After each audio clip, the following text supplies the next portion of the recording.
영적 간음, Spiritual Adultery라는 제목으로 같이 말씀 나누는데요. 계시록 2장 12절에 17절 같이 교독하십니다. 버가모 교회 사자에게 편지하라. 좌우에 날선 검을 가진 이가 이르시되 내가 어디에 사는지를 내가 아노니 거기는 사탄의 권좌가 있는 데라. 내가 내 이름을 굳게 잡아서 내 충성된 증인 안디바가 너희 가운데 곧 사탄이 사는 곳에서 죽임을 당할 때에도 나를 믿는 믿음을 저버리지 아니하였도다. 그러나 너에게 두어 가지 책망할 것이 있나니 거기 너에게 발람의 교훈을 지키는 자들이 있도다. 발람이 발락을 가르쳐 이스라엘 자손 앞에 걸림돌을 놓아 우상의 제물을 먹게 하였고 행음하게 하였느니라. 이와 같이 내게도 이골라당의 교훈을 지키는 자들이 있도다. 그러므로 회개하라. 그렇지 않으면 내가 너에게 속히 가서 내 입의 검으로 싸우리라. 귀 있는 자는 성령이 교회들에게 하신 말씀을 들을지어다. 이기는 그에게는 내가 감추었던 만나를 주고 또 흰 돌을 줄 터인데 그 돌 위에 새 이름을 기록한 것이 있나니 받는 자 밖에는 그 이름을 알 사람이 없느니라. 아멘. 십계명은 하나님 나라의 백성으로 택함 받은 이스라엘이 어떻게 하면 하나님 나라 백성답게 살 수 있을지 그 기준을 준 것입니다. 그런데 하나님께서 이 십계명 중에서 가장 중요하게 생각하는 것은 어떤 계명일까요? 바로 제1계명, 너희는 나 이외의 신을 섬기지 말라는 것입니다. 그리고 실제로 하나님은요, 하나님 이외에 다른 신을 섬기지 않는 구체적인 방법을 알려주셨는데 그게 제2계명이에요. 뭡니까? 어떤 피조물의 형상들이든지 만들지 말고 절하지 말라는 우상 숭배 금지 명령이죠. 그런데 오늘날 우리들은요, 이 우상 숭배 금지 명령을 어떻게 이해하느냐면 그저 불상에 절하지 말라 이런 정도로 인식을 해요. 그러다 보니까 아이고 저는요 절 근처에도 안 갔어요. 그러면서 스스로는 이 계명을 잘 지켜 행하고 있다고 생각한다는 겁니다. 그런데 여러분, 사실 우상 숭배 금지 명령은 제1계명에서 비롯된 것이라는 것을 알아야 돼요. 다시 말하면 내 마음속에, 여러분 마음속에 하나님보다 다른 것들을 더 신뢰하고 더 의지하고 더 소중하게 생각하고 있다면 여러분은 지금 우상 숭배하고 있는 것입니다. 불상에 절 안 했어도요. 사실 우리는 질투하시는 하나님이라는 말을 잘못 이해하고 있습니다. 아, 하나님도 인간들처럼 하나님이 아닌 다른 신들을 막 섬기고 그러면 굉장히 기분 나빠하시는구나, 이렇게 이해를 해요. 근데 전혀 그런 말 아닙니다. 하나님께서 질투하신다, 이 말은 무슨 말이냐, 하나님의 백성된 자들이 하나님이 아닌 우상을 섬기게 되면 하나님이 공급해 주고 싶어 하는 그 은혜와 축복들을 자기 백성들이 못 누리게 돼요.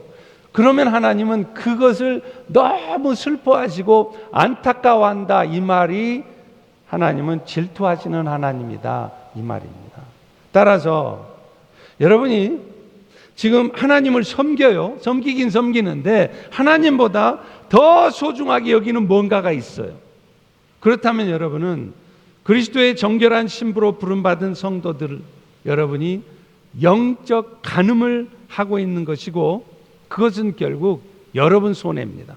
왜냐하면 영적 간음을 하는 여러분은 결코 하나님이 주기 원하는 축복과 은혜를 여러분이 누릴 수가 없어요. 그렇기 때문에 오늘 여러분 중에 혹시 내 인생이 뭔가 지금 꼬여서 지금 잘 안 풀려지고 있다, 뭔가 내 뜻대로 되지 않는 현실 때문에 마음이 많이 힘들다, 그러신 분이 있다면 내가 혹시 불쌍해다 절은 안 했지만 하나님보다 무언가를 더 소중하게 생각하고, 그래서 그리스도의 정결한 신부로 살아가는 게 아니라 영적인 간음을 행하고 있지는 않는지 살펴보시는 이 아침이 되시기를 축원합니다. 축원합니다. 오늘 우리가 살펴보는 아시아 7교회 중에 세 번째 교회는 버가모 교회예요. 버가모 교회에 대한 주님의 칭찬은요, 그들이 순교의 각오를 가지고 믿음을 지켰다는 겁니다. 버가모는 어디 있느냐면 서머나 아시죠? 서머나의 북쪽으로 한 60마일쯤 가면 거기 있어요. BC 130년경에 로마 식민지가 된 도시입니다. 근데 이 도시는요, 에베소나 혹은 서머나가 아주 상업적으로 번창한 도시인 반면 이 도시는 문화적인 측면에서 소아시아의 중심부 역할을 했어요. 그래서 이 버가모에는 유명한 의과대학, 의학교가 있었고요. 또 20만 권이나 되는 책을 소장한 도서관이 있었고, 또 책을 만드는 종이와 같은 양피지를 만드는 곳이기도 했습니다. 그러나 이 버가모도 역시 다른 아시아 7교회들과 마찬가지로 종교적으로는 우상 숭배가 심했던 곳이에요. 그래서 이곳에는 치료의 신이라고 여기는, 병 고치는 신이라고 여겨졌던 아에스쿨라피우스라고 불리는 뱀신을 섬겼고요. 또 주신인 제우스, 더군다나 자기 도시의 신도 아니에요. 저 먼 도시 아테네 신인 디오니소스 신까지 빌려다가 섬겼어요. 실제로 본문 13절 전반부에 보면 그들이 있었던 도시가 영적으로 어떤 상태였는지를 말해주는데 이렇게 말합니다. 네가 지금 어디 사는지를 내가 아는데 거기는 사탄의 권자가 있는 도시다. 여기서 주님께서 네가 어느 도시에 산다는 것을, 어디 사는 것을 안다 이렇게 말씀한 건요, 예수님께서 버가모가 어떤 곳에 있는 것을 안다 그 말이 아닙니다. 지금 버가모 교인들이 처해 있는 영적 현실이 어떤 것을 주님이 아신다 이 말이에요. 말씀드렸듯이 버가모는요, 온갖 우상 숭배가 일삼아졌던 것이에요. 그러다 보니까 그곳에 있는 교인들은 자신의 신앙을 지키기가 정말 힘들었어요. 그래서 그들이 얼마나 신앙 지키기가 힘든 거를 예수님이 내가 안다 그 말을 해준 거예요. 특별히 여기서 버가모를 뭐라고 표현했습니까? 사탄의 권자라요. 이 말이 무슨 말입니까? 버가모는 다른 도시들처럼 그저 우상 숭배를 하는 정도가 아니라 우상을 숭배하는 모든 이방신들의 중심지가, 센터가, 우상의 센터가 바로 버가모였다는 거예요. 그만큼 우상 숭배가 심한 버가모에서 성도들이 겪었을 고통을 주님께서는 잘 안다. 너희가 그 가운데서 신앙생활하는 게 얼마나 힘들겠니? 내 그거 알아. 이 말이 내가 있는 곳을, 네가 있는 곳을 내가 안다 이 말이에요. 과연 주님은요, 그 버가모 교인들의 믿음이 얼마나 대단한 믿음인지를 칭찬을 합니다. 우리 13절 후반부를 보실까요? 네가 내 이름을 굳게 잡아서 나의 충성된 증인인 안디바가 너희 가운데 거하는 가운데 있는 사단에 거하는 곳에서 죽임 당할 때에도 나를 믿는 믿음을 저버리지 않았다. 이걸 안다는 거예요. 근데 여러분 여기서 굳게 잡는다는 단어가 뭐냐면 크라이테이스라는 단어거든요. 이 말은 헬라어 용법상 현재 능동태라는 걸 쓰고 있는데 이 말이 뭐냐면 한 번 믿음으로 굳게 붙잡고 마는 게 아니라는 거예요. 처음에는 막 굳건한 믿음으로 그래 흔들리지 않아야지 이렇게 해요. 그러다가 어느 순간 내가 미쳤지, 내가 무슨 믿음의 사람이라고, 이런 손해를 보면서까지 신앙생활에 나 못해 하고 포기하지 않았다는 거예요. 죽을 각오를 하고 끝까지 그 믿음을 지켰다는 겁니다. 그 대표적인 예로 등장한 안티파스, 안디바는요, 실제로 당시 상황을 기록했던 터툴리안의 말에 의하면 버가모 교회의 감독이었대요. 그리고 이 안티파스는요, 나중에는 자기 신앙 문제 때문에 불에 타서 순교를 당했다고 합니다. 오늘 본문은 지금 버가모 교회의 교인들은 그런 안티파스의 그런 온전한 믿음, 그 믿음을 본받아서 그들도 역시 어떤 인생에 어려움이 있어도 뭐 좀 병 좀 났다고 그래서 당장 먹고 살기 힘들어졌다고 해서 금방 신앙을 포기하고 그러는 게 아니라 끝까지 죽을 똥 살 똥 신앙을 지켰다는 거예요. 사실 말이 그렇지 그렇게 신앙을 지킨다는 거 말처럼 쉽지 않습니다. 우리 주변에도 얼마든지 보잖아요. 그렇게 열심히 신앙생활하다 어느 순간서부터 딱 끊어요. 왜요? 자기 인생의 문제가 더 큰 거예요. 내가 이런 상황에서 무슨 신앙생활이야? 믿음을 저버리는 거예요. 일제강점기 때 한국 교회들이 보였던 태도를 봐도 알 수 있습니다. 1910년에 일본은 우리나라를 강제로 합병시켰잖아요. 그리고 이후로는 한국을 식민지로 삼아서 엄청나게 착취했습니다. 핍박했습니다. 그리고 마지막 무렵에는요, 일본은 한국 사람들에게 신사 참배를 강요했어요. 정신적으로 지배하는 거죠. 신사가 뭐냐? 일본의 황제들 혹은 조상신들을 모시는 사당 슈라인이었습니다. 따라서 지금 일본이 한국인들의 강요했던 이 신사 참배는 그냥 국가에 충성하는 마음으로 절 한번 한다 이런 정도가 아니에요. 하나님이 절대로 하지 말라고 했던 우상 숭배를 하는 것이었습니다. 그런데요 안타깝게도 한국의 교회들은 그 우상 숭배에 해당하는 신사 참배를 했습니다. 왜냐하면 신앙의 절개를 지키면서 신사 참배를 거부하게 되면 그 대가로 그들은 감옥에 가야 했어요. 모진 고문을 견뎌야 했기 때문입니다. 그러니까 그렇게 신앙을 지킨다고 하는 것이 여러분이 생각하는 것처럼 쉬운 일이 아니었다는 거예요. 결국 신앙을 지킨다고 하는 것이 참으로 쉽지 않은 일이라는 것을 알 수 있지 않습니까? 그런데 주님께서는 지금 버가모 교인들은 그런 정말 신앙을 포기할 수밖에 없는 그런 상황에서도 끝까지 안티파스를 본받아서 신앙을 지켰다는 겁니다. 오늘 여러분은 지금 어떤 모습으로 신앙생활 하고 계십니까? 이어서 주님은요, 이 칭찬했던 버가모 교회에 대해서 책망을 하세요. 주님의 책망이 뭐냐? 그들이 발람의 교훈을 지켰다는 거예요. 14절 전반부를 보실래요? 그러나 너에게 두어 가지 책망할 게 있는데 너희 교회 안에 발람의 교훈을 지키는 자들이 있다. 이 말씀을 보면요, 일단 버가모 교회는 내부적으로 영적인 분열이 있다는 걸 알 수 있어요. 다시 말하면 그 버가모 교회 안에는 아까 말한 것처럼 안티파스의 그 충성스러운 신앙을 본받아서 신앙의 절개를 지키는 사람이 있습니다.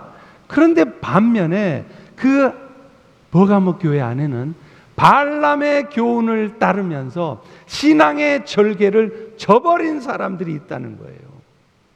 그 발람의 죄가 무엇인지는 오늘 본문 14절 후반부에 구체적으로 설명합니다.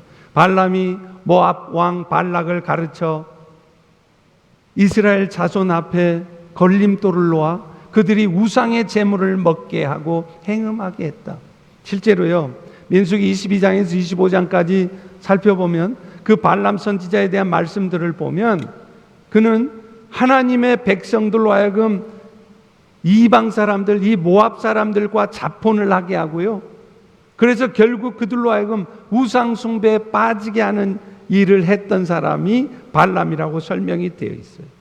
결국 오늘 본문의 말씀을 보면 버가모 교회 안에는 안티파스의 믿음을 따른 사람도 있었지만 또 발람 선지자를 따랐던 이스라엘 백성들처럼 우상 숭배나 하고 행음을 일삼았던 사람들이 있었다는 겁니다. 여러분, 사실 하나님 나라의 백성으로 부름받은 이스라엘이 마땅히 지켜야 될 계명의 요약이 십계명 아닙니까? 근데 그 십계명에 보면 분명히 우상 숭배를 엄격하게 금지하고 있어요. 출애굽기 20장 4절입니다. 오랜만에 한번 같이 한번 읽어봅시다. 다 아는 것 같지만 같이 한번 읽어볼게요. 시작. 너를 위하여 새긴 우상을 만들지 말고 위로 하늘에 있는 것이나 아래로 땅에 있는 것이나 땅 아래 물속에 있는 것에 아무 형상이든지 만들지 말고 그것들에게 절하지 말고 그것을 섬기지 말라. 자, 이렇게 하나님 백성이 명령을 했어요. 그런데 안타깝게 아담의 타락 후에 부패한 인간들의 심성은요, 보이지 않는 하나님에 대해 만족을 못해요. 눈에 안 보이는 하나님을 뭘 믿냐는 거예요. 그분이 내 인생을 축복해줘? 그분이 내 삶을 축복해? 안 믿는 거예요. 대신에 당장의 눈에 보이는 가시적인 형상을 만들어서 그것들이 내 삶에 복을 가져다 준다라고 생각을 했습니다. 여기서 새긴 우상이라고 하는 것은요, 눈에 보이지 않는 비실제적인, 실제적이 아닌 것들을 형상화시켜서 숭배 대상으로 삼는 거예요. 그게 새긴 우상이에요. 그리고 또 하나 형상이라는 건 뭐냐면 실제 있어요. 무슨 바위나 돌이나 무슨 동물처럼 실제 있는 형상들을 형상화시켜서 숭배 대상으로 삼는 게 형상이에요. 자, 그런데 그게 새긴 우상이든지 아니면 눈에 실제적으로 보이는 형상이든지 상관없이 인간들이 그런 형상을 만들어 숭배하는 이유는 딱 하나라는 거예요. 자신을 위해서 하는 거예요. 스스로의 힘으로는 아무것도 할 수 없는 인간들이 그런 형상들을 만들어서 자신의 이 한계를 극복하고 싶은 거예요. 그래서 거기 의지하면, 그걸 섬기고 붙들고 앉아 있으면 그것이 내 삶에 복을 가져다 주고 유익을 가져다 준다 생각하는 것입니다. 제가 한국에서 목회할 때 제자 훈련하면서 갑자기 도련이 지갑 안에 있는 거 다 꺼내보라고 그랬어요. 그랬더니 어떤 분이 세상에 그 지갑 안에 호랑이 털을 꺼내시더라고요. 태국에 어디 동물원에서 주웠대. 왜 갖고 다니세요? 그러니까 이 호랑이 털이 자기를 지켜준대. 이게 제자 훈련 받으러 온 사람이 하는 짓입니다. 출애굽기 32장에 보면요, 대표적인 예가 나와요. 모세가 여호와 하나님으로부터 계명을 받으려고 시내산에 올라갔잖아요. 그때 산 밑에 있던 이스라엘 백성들이 한 짓이 뭡니까? 뭐를 했어요? 기다렸어요? 아니에요. 금송아지 형상을 만들었습니다. 왜 그들은 모세를 안 기다리고 금송아지를 만들었을까요? 이유는 딱 하나예요. 눈에 안 보이는 하나님 답답해서 못 기다리겠는 거예요. 모세가 빨리 내려와서 우리한테 복을 줘야 되는데 간 모세는 감감무소식이고 눈에 안 보이는 하나님을 의지 못하겠다는 거예요. 그래서 그들이 만든 게 뭡니까? 금송아지입니다. 그래서 그 금송아지가 자신들의 이 답답한 삶의 문제를 해결하고 자신의 삶을 풍요롭게 해줄 것이라 생각한다는 거예요. 그런데 안타깝게도요, 이런 일들은 과학이 발달한 오늘 이 시대에도 있습니다. 여러분, 뉴욕의 맨하탄에 가면 월스트리트라고 있죠. 세계 금융시장의 중심지 아닙니까? 그런데 그 월스트리트의 아래쪽에 가보면 증권거래소가 있어요. 그 앞에 뭐가 있습니까? 황소상이 있어요. 무게가 3.2톤이고 길이가 아마 16feet? 거의 5m에 달하는 황소래요. 그런데 이 황소상에는 속설이 있습니다. 뭐냐면 이 황소상의 밑에 있는 고환을 만지면 부자가 된대. 저 사진에 보세요. 그 고환만 반짝반짝 빛나잖아요. 하도 만져가지고. 지금 어떤 여인도 들어가서 그 좁은 데 들어가서 이거 만지고 있잖아요. 왜 만져요? 부자 되려고. 그런데 사실 뉴욕뿐만 아니라 중국의 상하이에도, 독일의 프랑크푸르트에도요, 또 한국의 여의도 증권거래소 앞에도 이 다 물상이 있어요. 그렇다면 왜 증권거래소 앞에마다 이 황소상이 있을까요? 여러분 한번 생각해 보셨어요? 사실은 이 황소는요, 모세가 여호와께로부터 계명 받으러 시내산에 올라간 사이에 그걸 못 기다리고 이스라엘이 만들었던 금송아지가 바로 그 불상이에요. 사실 황소의 영어가 뭐죠? 방금 했잖아요. 불이잖아요. 불. 근데 이 불이 어디서 나온다는 줄 아세요? 추측해 보세요. 비슷한 단어. 여러분이 다 아는 단어예요. 발. B-A-A-L. 발신에서 나온 단어가 불이에요. 발신이 무슨 신입니까? 풍요를 가져다 준다는 신이에요. 그래서 이스라엘 백성들은 그 송아지 형상을 만들어서 자기들이 풍요로워지고 싶은 거죠. 뉴욕 정권거래소 앞에 있는 황소상은 그 황소의 고환을 만져서라도 내가 부자가 되고 싶은 거예요. 오늘날 이 시대도 이런 말도 안 되는 우상을 사람들이 숭배하고 있다는 겁니다. 제가 만약에 뉴욕 시장이 된다면, 그럴 일은 없겠지만 가장 먼저 공약 1번, 이 월스트리트에 있는 그 우상을 깨부실 것입니다. 할렐루야. 저를 지지해 주십시오. 근데 아십니까? 우리 하나님은요, 그런 잘못된 생각을 깨트리기 위해 하신 일이 있어요. 애굽의 10가지 재앙을 통해서 인간들이 자신을 위해서 숭상하는 어떤 우상도 결코 자신의 삶에 도움이 될 수 없다는 걸 보여줬습니다. 그게 애굽의 10가지 재앙이에요.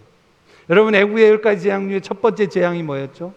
애굽 사람들은요, 나일강을 숭배했어요. 왜냐하면 그 나일강의 물이 생명을 가져다 준다고 생각했거든요. 근데 하나님이 어떤 재앙을 내렸죠? 그 나일강의 물이 한순간에 피가 돼버려요. 또요, 나일강이 홍수 때 범람하게 되면 그 땅이 막 아주 기름지게 되는데, fertile, 기름지게 되는데 그 역할을 하는 게 바로 개구리라는 거예요. 그래서 이 애굽 사람들 개구리를 숭배합니다. 그런데 이 개구리가 도움이 되는 게 아니라 재앙이 돼버렸어요. 그리고 애굽의 신들 중에 최고의 신으로 여겨졌던 태양신 라를 무색하게 만든 흑암의 재앙, 이런 재앙들이 그렇습니다. 애굽 사람들은요, 그런 우상들이 자신들을 지켜주고 자신의 삶을 풍요롭게 해줄 거라 생각했습니다. 그러나 하나님은 10가지 재앙을 통해 그런 우상들이 전혀 자신의 삶을 지켜주지 못한다는 것을 깨닫게 해주셨어요. 지켜주기는커녕요, 하나님을 떠나서 하나님을 멀리하면서 그런 것들이 나를 유익하게 하고 나에게 축복을 가져다 줄 것이라 숭배하는 행위가 자신들을 더 고통으로 몰아간다는 것을 깨닫게 해주셨던 겁니다. 그런데 안타깝게도요, 오늘날 우리 그리스도인들조차도 하나님이 아닌 다른 것들을 통해서 자신의 삶을 풍요롭게 하려고 하고요, 세상의 것들을 하나님보다 더 섬기는 이런 우상 숭배에 빠져 있다는 것입니다. 말씀드린 것처럼 사실 우상 숭배라는 게 불상 앞에 가서 절하고 신사 앞에 가서 절하는 것, 이게 우상 숭배가 아니에요. 진짜 우상 숭배는 뭐냐면 자기 마음속에 하나님보다 더 신뢰해요. 예수 믿고 신앙생활도 하고 심지어는 이 예배 자리에 와 있어도 여러분의 마음속에는 절대적인 하나님을 신뢰하는 게 아니라 내가 믿는 변호사, 내가 믿는 돈, 무엇인가를 더 신뢰하고 살아가면 그게 여러분 우상 숭배를 하는 것입니다. 오늘날 대표적인 우상이 뭘까요? 제가 볼 때는요, 우리 자녀들입니다. 자녀들을 소중하게 생각하고 사랑해야 되는 것 당연한 일입니다. 그런데 문제는요, 어느 순간 내 새끼들이 하나님보다 더 중하게 돼버렸어요. 교회는 어떻게 되든 말든, 하나님의 나라는 어떻게 되든 말든, 신앙생활은 어떻게 되든 말든 내 아이들에게 유익이 된다 싶으면 우리 부모들은 어느 순간 신앙생활도 기꺼이 양보합니다. 이것이 바로 우상숭배이고요, 영적 간음이에요. 안타깝게도 지금 한국에서는 아이들이 고등학교 3학년이 되잖아요. 12학년이 되잖아요. 예배 빠지는 게 아주 당연해요. 근데 주일날 예배 드리러 안 와요. 어디를 갑니까? 학원을 가요.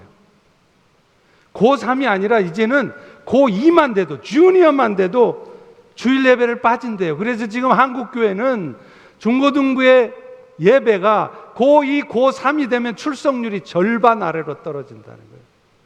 이게 뭡니까? 안타깝게도 우리 미국의 부모들 중에도 그렇다는 거예요. 화이트 아메리칸들은 안 그래요. 근데 가만 보니까 이 코리안 아메리칸들은 여기 와서도 그 짓을 하고 왔더라고요. 눈앞에 작은 유익을 쫓으려고 하다가 큰 것을 놓치는 소탐 대시를 하고 있어요. 아이들이 좋은 대학에 갈 수만 있다면 아이들로 하여금 예배를 빠지고서라도 과외 활동, 액티비티를 해서 점수를 많이 얻게 해요. 심지어는요, 주일날 진행되는 아이들의 이 액티비티 때문에 부모도 빠져요. 왜 빠졌어요? 왜냐면 우리 애가 한 달에 한 번 하는 축구 시합이 있는데 하필 주일날에서 거기 따라갔다는 거예요. 정말 하나는 알고 둘은 모르는 소탐 대실입니다. 사랑하는 성도 여러분, 우리 자녀들에게 중요한 것은요, 여러분의 자녀들이 지금 당장 좋은 대학에 들어가도록 과외활동 점수를 따게 하는 것이 아니라 신앙생활을 충실하게 함으로 해서 성숙한 그리스도인이 되게 하는 일입니다. 왠 줄 아세요? 왠 줄 아세요? 우리 하나님께서는요, 신앙생활을 소홀히 해가면서까지 좋은 점수를 딴 아이들, 그래서 좋은 대학에 간 아이들을 사용하지 않으십니다. 최근에 우리 교인 중에도 자식이 하버드 대학 간 부모가 있어가지고 이제 하버드 대학이라는 말을 안 하려고 했는데, 여러분, 자식이 하버드 아니라 하버드 할아버지를 가도 신앙생활을 소홀히 하면 그런 자식 하나님이 안 쓰십니다. 대신에 좋은 대학 못 갔어도요, 실력 좀 부족해도요, 신앙적으로 성숙한 믿음의 자녀들을 하나님은 쓰십니다. 역대상 29장 12절에 분명히 말하잖아요. 부와 귀가 주께로 말미암고 주는 만물의 주제가 되사 모든 사람을 크게 하시고 강하게 하심이 주의 손에 있다는 거예요. 학원에 있지 않다는 거예요. SAT 점수에 있지 않다는 겁니다. 설사 지금 공부는 잘 못해도요, 여러분 자녀들에게 꼭 그 공부가 필요하면요, 나중에라도 하나님 그 공부를 시키더라니까요. 우리 교회도 있었어요. 심지어 나이 40살이 되어서라도 그 공부를 시작하게 하시더라고요. 또 하나님이 원하시는 일을 할 수 있도록 하기에 그 사람에게 어떤 포지션, 지위가 필요하잖아요. 그러면 하나님은 정말 부족해 보이고 능력 없어 보이게 하지 않은 그 사람을 하나님이 높여주십니다. 그렇기에 우리 부모들이 우리 자녀들을 위해서 해야 될 일은 당장에 우리 애들 점수 높여주려고 여기저기 학원 찾아다니고 예배 다 빼먹고 그렇게 할 것이 아니라 어떻게 하면 우리 아이가 신앙적으로 자랄 수 있을까, 그 일을 고민하셔야 한다. 사실 우리 그리스도인들의 신앙생활의 출발은요, 예배입니다. 예배예요. 이사야 43장 21절에 분명히 말합니다. 이 백성은 내가 나 여호와를 위하여 지었나니 나 여호와를 찬송하기 위함이라. He called us to praise the Lord. 하나님을 찬송하게 하려고 우리를 부르셨다는 거예요. 우리의 삶의 전부를 책임지시고 이끌어 가시는 그분, 우리의 생명의 주인 되신 그분을 찬양하도록 우리를 부르셨다는 거예요. 그런데 그 하나님을 찬양하는 출발이 뭔지 아세요? 출발이 뭔지 아세요? 그게 예배입니다. 예배는 그러므로 우리 그리스도인들의 신앙생활의 출발이에요. 삶의 시작이고 끝이에요. 여러분, 삶의 출발인 예배가 무너지면 그 다음은 기대할 것이 없습니다.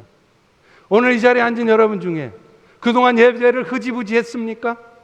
여러분의 자식들 점수 높이려고 맨날 액티비티 하는 데는 데리고 다녔지만 예배 드리는 일을 소홀하게 만들었습니까? 기대하지 마십시오. 여러분 인생은 절대 기대할 수 없습니다. 좋은 점수를 얻게 하기 위해서 중요한 예배를 빠진다면 그것은 여러분의 자식들로 하여금 하나님 앞에 쓰임받는 길을 여러분 스스로가 문 닫아버리는 것과 같은 것이기 때문이에요. 결국 아이들에게 유익이 되게 하려고 여러분 애쓰셨지만 그것이 여러분을 망하게 하는 것이고 여러분 자식까지 망하게 하는 일이라는 것을 기억하셔야 합니다. 또 하나 우상숭배라고 하는 것은요, 세상의 것들을 하나님보다 더 좋아하는 거예요. 물론 우리 그리스도인들 역시도 세상에 있는 것들 필요해요. 여러분 차 필요하시죠? 저도 필요해요. 여러분 집 필요하시죠? 저도 필요합니다. 그런데 적어도 우리 그리스도인들은 그런 것들이 내 삶의 목표가 돼서는 안 된다는 거예요. 나는 내 인생에 미국 이민까지 왔는데 나는 반드시 포르쉐를 타고 말리라. 이런 게 여러분 인생의 목표가 될 수 없단 말이에요. 나는 미국에서 살되 100만 불짜리 넘는 싱글홈에서 살리라. 그것이 여러분의 인생의 목표가 될 수 없단 말입니다. 하나님보다 눈에 보이는 세상의 것들이 더 소중하게 생각되어서 예배도 포기하고 성경 공부도 포기하고 영적인 일은 다 포기하면서 그것만을 위해서 살아간다면 여러분은 지금 불상에 절 안 하셨어도요, 영적으로 여러분은 간음하고 계신 거예요. 우상숭배하시는 겁니다. 고린도후서 5장 15절에 분명히 말씀하지 않습니까? 예수님이 모든 사람을 여러분을 대신해 죽은 이유는 살아있는 여러분들로 하여금 다시는 여러분 자신을 위해서 살지 않고 오직 여러분을 위해서 죽었다가 살아나신 예수를 위해서 살게 하려고 예수님이 죽으셨다는 거예요. 예수님은요, 우리를 건져주시되 이 땅에서만 아니라 죽음 후에 겪게 될 영원한 형벌로부터도 여러분을 건져주셨어요. 그런데 그런 생명의 은인을 위해서 살아가야 되는 거 너무 당연한 일 아닙니까? 그런데 그런 은혜를 입었으면서도 여러분은 여전히 자신만을 위해서 살아갑니다. 그래서 세상의 것을 예수님보다 더 사랑하고 있습니다. 그러면 이것이 바로 우상숭배이고 영적 간음인 것입니다. 그리스도의 신부로 부름받은 우리들이 자꾸 우리의 신랑 되신 예수님과 눈을 마주치지 않다면, 세상과 짝한다면 그게 영적 간음이 아니고 뭐냐는 거예요. 저의 아내가 오늘따라 예쁘게 하고 제 옆에 앉아 있어요. 그런데 저는 그 예쁜 아내를 안 보고 더 예쁜 저쪽 여자를 쳐다보고 있어요. 그러면 예쁘게 하고 온 제 아내는 얼마나 가슴 아프겠습니까? 지금 여러분이 그 짓을 하고 있단 말이에요. 예수님보다 세상이 더 좋아요. 침을 질질 흘리면서 그걸 쳐다보고 앉아 있어요.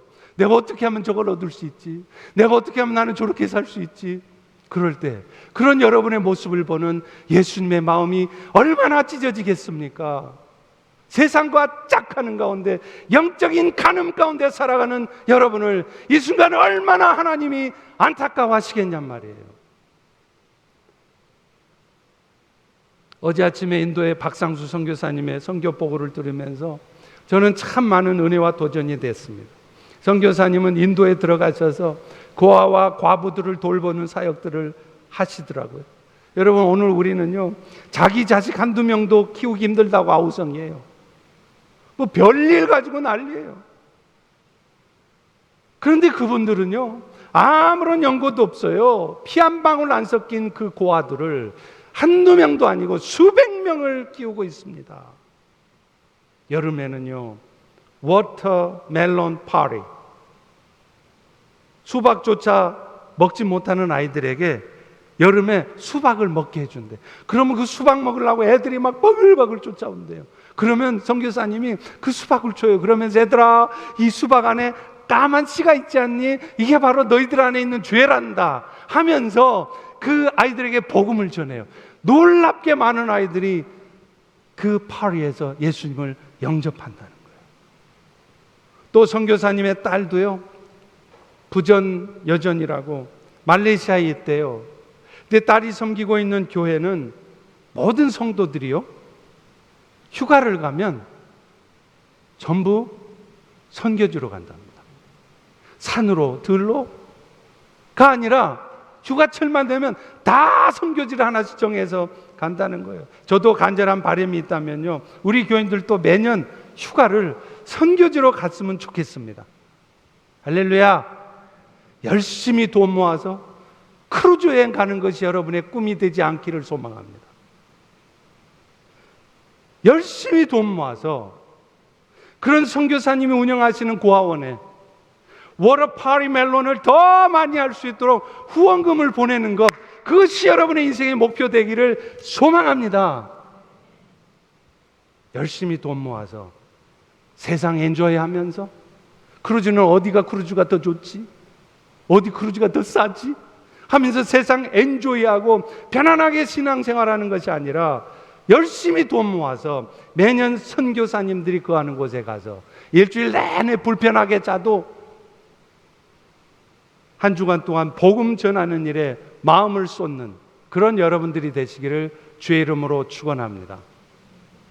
그런데요, 오늘 본문에 보면 그렇게 영적 간음에나 빠져 있고 세상 즐겁게 빠져 있는 우상 숭배자들을 향해 주님이 경고하신다는 겁니다. 어쩌면 여러분 중에도 오늘 이 말씀을 여러분에게 하나님이 하시는 경고로 들어야 될 분들이 있습니다. 회개하지 않으면 예수님께서 여러분들을 치는 검이 되시겠다는 거예요. 16절에 보십시오. 그러므로 회개하라. 그렇지 않으면 내가 속히 임해서 내 입의 검으로 싸우리라. 권면을 받아들이지 않을 때는 주께서 친히 검으로 여러분을 치실 거라는 거예요. 여기서 말하는 내 입의 검이라는 것은 주님의 심판을 말합니다. 오늘 본문 시작해서 사도 요한은 주님을 소개할 때 뭐라고 했죠? 12절에 보세요. 좌우의 난선검, sharp and double-edged sword. 왜 예수님을 소개할 때 좌우의 double-edged sword라고 표현했을까요? 이유가 있습니다. 우리는 흔히 양날의 칼이라는 말을 하죠. 그 양날의 칼이라는 말이 뭐죠? 그 칼이 이런 목적으로도 쓰이지만 또한 정반대의 목적인 저런 목적으로도 쓰인다는 거예요. 다시 말하면 주님의 심판의 칼은요, 여러분들을 힘들게 하는 대적자들을 향해 쓰이기도 하지만 반대로 주님이 너무도 사랑하시는 여러분들을 치는데 이 칼이 쓰인다는 거예요. 그리고 무엇보다도요, 우리 주님께서 자기 백성들을 향해 칼을 쓰시면 그 검을 막아낼 자가 없습니다. 물론 그렇게 하시는 궁극적인 목적은 여러분들이 삶을 돌이키게 하고자 하시는 일이긴 하지만, 여러분이 만약에 이런 말씀을 듣고서도 여전히 돌이키지 않으면서 여전히 내 고집대로 내 생각대로 여전히 세상과 짝하면서 그렇게 살아가면 주님께서 마침내 심판의 칼을 휘두르실 텐데 그 칼을 아무도 못 막는다는 거예요. 존스 홉킨스의 닥터도 못 막습니다. 워싱턴의 최고의 변호사도 주님이 휘두르는 칼 못 막습니다. 그러니 지혜로운 사람은 하나님께서 뭔가 그 칼을 휘두르실 것 같으면 무조건 납작 엎드리는 사람이에요. 고집 부리고 지가 뭘 잘났다고 빳빳이 고개 세우면서 하나님께로 따져들려면 자기 손해입니다. 하나님 앞에 자존심 세우는 사람이 가장 어리석은 사람이, 가장 미련한 사람이에요. 하나님이 칼 드시려고 할 것 같으면 얼른 납작 엎드려서 죄송합니다, 잘못했습니다. 근데 뭘 안다고, 뭐가 잘났다고? 하나님 한번 해보세요. 내 힘으로 그건 내가 극복할 수 있어요. 이겨낼 수 있어요. 전만의 말씀. 여러분 당랑거철이란 말 들어봤어요? 사진 봐보세요. 사마귀가 마차 앞에서 폼을 잡고 서 있어요. 폼 잡아봐야 마차 지나가면 박살 날 건데 지가 뭐가 잘났다고 한번 해보라 이거. 진짜 어리석지 않습니까? 어리석은 사람들은요, 하나님하고 한판 싸워보자는 거예요. 주님의 심판을 자기 스스로의 힘으로 극복해 보겠다는 거예요. 기억하십시오. 절대로 하나님의 의지를 꺾을 수 없습니다. 주님이 드신 칼을 조용히 내려놓게 할 수 있는 유일한 방법은요, 여러분이 우상 숭배하던 삶에서 속히 돌이키는 것밖에 없습니다. 주님, 잘못했습니다. 내가 교만했습니다. 잘난 척했습니다. 나는 아무것도 할 수 없습니다. 오직 주님만이 할 수 있습니다. 도와주세요 하고 납작 엎드리는 것밖에 없어요. 그런데 우리 하나님은요, 정말 변덕적이어서 여러분이 이렇게 마음 돌이키면 또 금방 하나님도 마음을 돌이키십니다. 감사한 것은요, 그런 말씀을 듣고 그대로 행하는 자에게 주어지는 약속이 있다는 거예요. 감추었던 만나를 주신답니다. 17절입니다. 이기는 그에게는 내가 감추었던 만나를 주고. 그런데 여기에서 왜 사도 요한은 만나를 감추었다라고 표현했을까요? 여러분 생각해 봤어요? 왜 만나가 히든 매너죠? 왜 감추인 만나입니까? 전승에 의하면요, 언약궤 안에 있었던 만나 항아리는 솔로몬 성전이 파괴될 때 사라졌다고 합니다. 아마도 예레미야 선지자나 혹은 천사에 의해서 감춰졌을 거예요. 그런데 유대인들은 이제 그 사라졌던 만나가 장차 메시아 왕국이 도래하면 다시 공개된다고 믿고 있었습니다. 그래서 사도 요한은 그런 유대인의 전승을 따라서 유대인들아, 너희들 그렇게 믿고 있지? 맞아. 이제 주님이 오셔서 메시아 왕국이 이루어진 지금 그 나타난다는 숨겨진 만나, 히든 매너가 너희들 앞에서 나타날 거야. 다만 어떤 사람들에게 나타나느냐?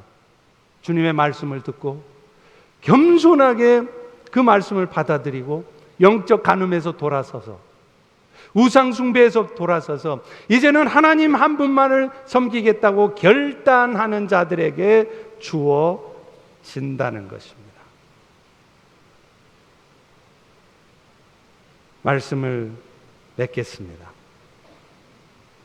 요즘 한국의 무명 감독이었던 장성호 감독이 만든 애니메이션이죠. The King of Kings가 이 미주에서 빅 히트예요. 예수님의 생애를 다룬 이 작품은 현재 출시된 지 한 달이 겨우 지났습니다. 지난 부활절에 맞춰서 출시를 했더라고요. 근데 이미 아카데미상, 오스카상 5개 부문을 수상했던 기생충 아시죠? Parasite. 그 기생충보다 더 많이 상영이 되었고요. 또 기생충이 만들어냈던 수익을, 레버뉴를 이미 초과했습니다. 특이한 점은 이 작품이 그동안 흥행과는 전혀 거리가 멀었던 종교적인 내용이라는 거예요. 예수님 이야기라는 거예요. 더더군다나 월트 디즈니 같은 그런 큰 제작사가 아니라 한국의 모팩이라고 하는 아주 조그만 회사에서 만든 작품이라는 거예요. 장성호 감독은 이 예수님의 생애를 다룬 작품을 만드느라고 10년을 고생했답니다. 근데 그 과정에서 투자자를 찾을 수 없어서 얼마나 애를 먹었는지 모른대요. 그런데 놀라운 하나님의 도우심이 있었습니다. 어떤 도우심인 줄 아세요? 사진 봐보세요. 피어스 브로스넌, 오스카 아이작. 이름만 들어도 다 아는 유명 배우들이 성우로 캐스팅이 됐어요. 저는 솔직히 이름만 들어갖고는 모르겠더라고요. 사진을 보니까 저 사람? 저 브로스가 아니라 피어스 브로스넌. 저 사람 누군지 아시죠? 빵빵 007 마마미아에 나온 사람 아니에요. 저런 유명한 사람이 온통 캐스팅돼서 성우를 했대요. 내가 왜 그렇게 된 줄 아세요? 아주 신실한 크리스찬 형제가 이 장성호 감독에 대한 시나리오 얘기를 듣고, 야, 이런 작품이라면 내가 평생을 걸고 함께하고 싶다고 해서 여기에 조인했대요. 그래서 자기가 모든 네트워킹이나 이런 걸 다 동원해서 할리우드의 유명한 배우들을 다 끌어온 거예요.